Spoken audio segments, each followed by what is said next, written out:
வணக்கம். இது தடம் நியூஸின் இரவு நேர செய்திகள். செய்தி ஆசிரியர் அரியராசா தினேஷ், வாசிப்பவர் மதுஷ்யா மகேந்திரன். முதலில் தலைப்புச் செய்திகள். கடற்றொழிலாளர்களின் பிள்ளைகளுக்கு விசேட கொடுப்பனவு அமைச்சர் அறிவிப்பு. யாழில் நேரில் மூழ்கி 17 வயது இளைஞன் உயிரிழப்பு. அமெரிக்க ஜனாதிபதி டொனால்ட் ட்ரம்பை சந்தித்த அனுர. அமெரிக்க விஜயத்தின் போது பிரான்ஸ் ஜனாதிபதியை சந்தித்த அனுர. அயலவரை அடித்துக் கொன்ற சந்தேக நபர் கைது. வரி செலுத்தும் அனைவருக்கும் முக்கிய அறிவிப்பு.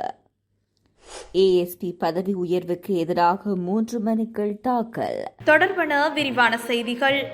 கடற்றொழிலாளர்களின் பிள்ளைகளின் கல்விக்கு ஜனாதிபதி நிதியத்திலிருந்து விசேட நிதியுதவி வழங்கப்படும் என கடற்றொழில் அமைச்சர் ராமலிங்கம் சந்திரசேகர் தெரிவித்துள்ளார்.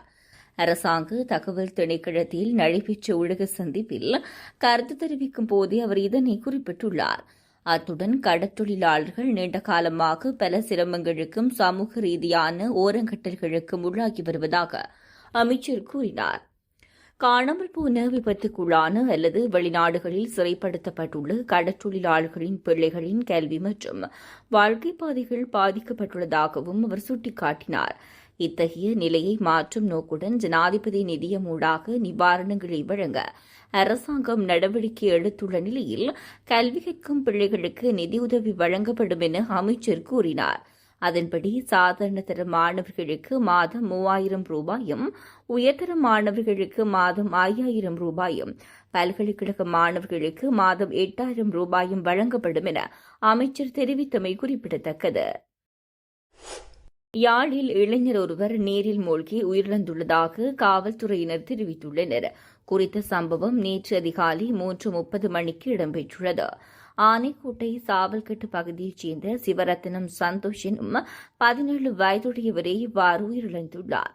சம்பவம் குறித்து மேலும் தெரிய வருகையில், குறித்த இளைஞர் நேற்று அதிகாலை 3:30 மணிக்கு கடற்றொழிலுக்காக சித்தப்பாவுடன் காக்கைத்தீவு கடற்பகுதியூடாக மண்டைத்தீவு கடலுக்கு சென்றுள்ளார்.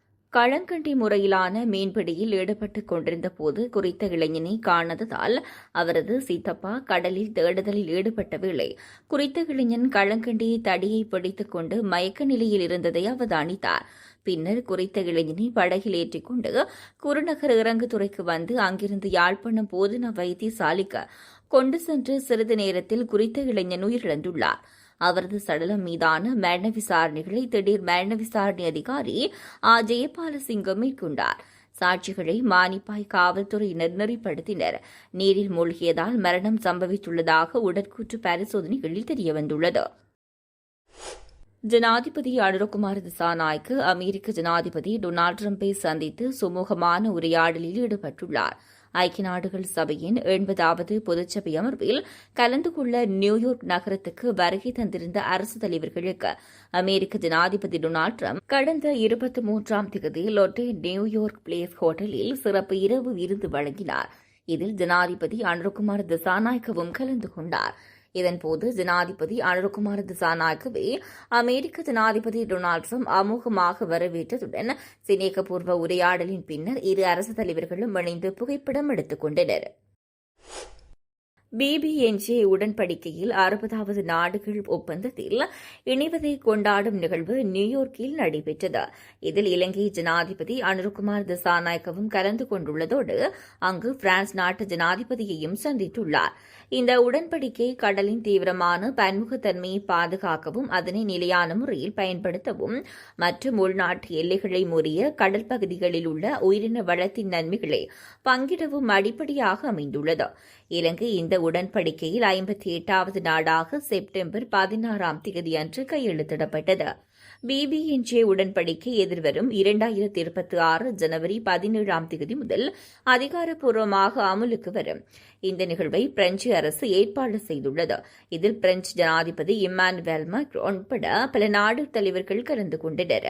ஜனாதிபதி அனுரகுமார் திசாநாயக்கு ஜப்பானில் உள்ள ஐக்கிய நாடுகள் சபை 80வது பொதுச்சபை அமர்வில் கலந்ததன் பின் இந்நிகழ்வில் பங்கேற்றார்.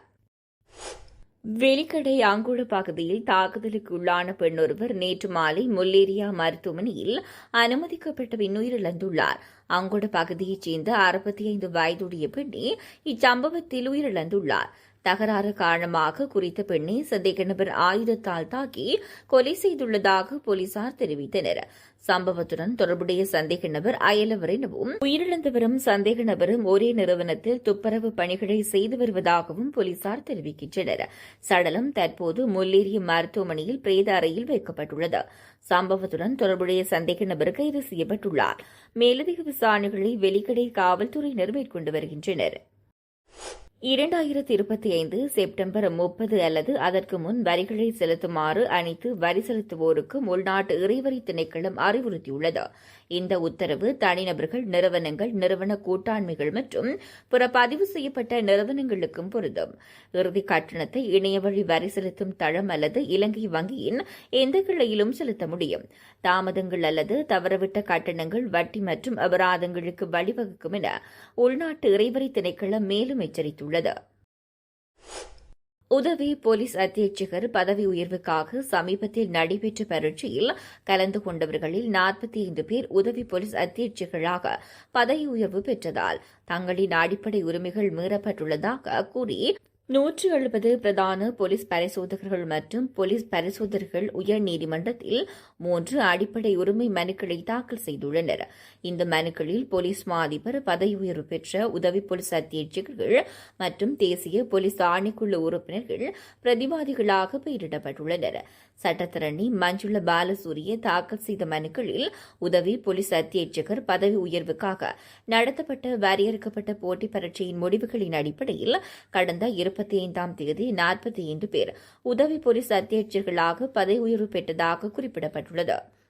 இந்த பரீட்சையின் ஒரு வினாத்தாள் கசிந்ததாகவும் பரீட்சை முடிவுகள் தாமதமாக வெளியிடப்பட்டதாகவும் இது திட்டமிடப்பட்ட செயல் எனவும் மனுக்களில் தெரிவிக்கப்பட்டுள்ளது.